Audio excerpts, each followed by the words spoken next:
First things first, a big shout out to Steam for making Steam Next Fest a thing, for dedicating so much time, real estate, and focus on indie developers, and also a big shout out to those developers for showcasing their games they've been working on for a long time. Can't imagine that being easy.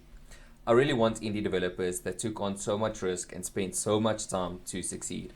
I want the game to go absolutely gangbusters, and so I browsed and played a few that grabbed my attention and jotted some of my thoughts. Keep in mind that this is only an opinion based on a demo that will likely differ from the final product, and I'm not here to color any opinions, so please feel free to form your own opinions and share them below in the comments. So, here's what I played at the Steam Next Fest. If you ever heard of, played or enjoyed Raft, you'll most likely have a firm grasp of the fundamentals of VoidTrain. If you're not familiar with Raft, let me set the stage for VoidTrain. Set on a strikingly beautiful interdimensional train track, you collect resources and upgrade your train and facilities as you mosey along the weightless track. You can hit the brakes and change direction if you need to go back for some resources you missed.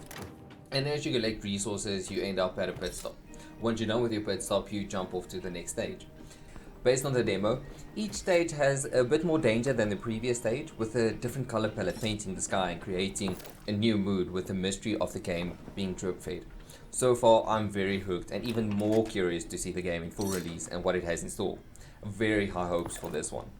Next on the list was Pocket Planet, a task-based hexagonal puzzle game.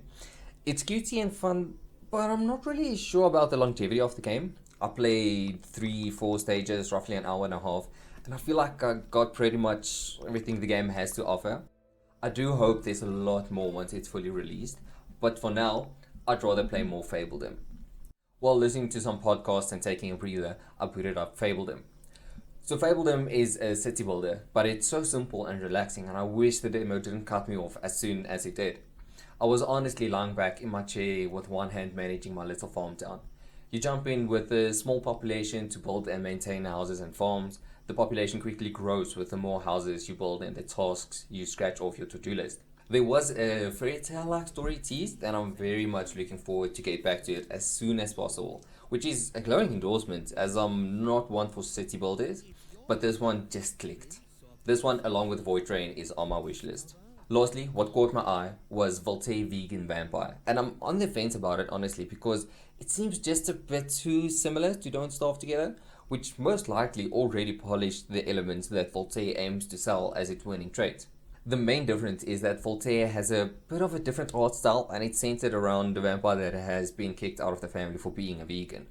So, you're staying at your uncle's, Frank and Stein's, little cabin in the woods, growing and protecting your crops.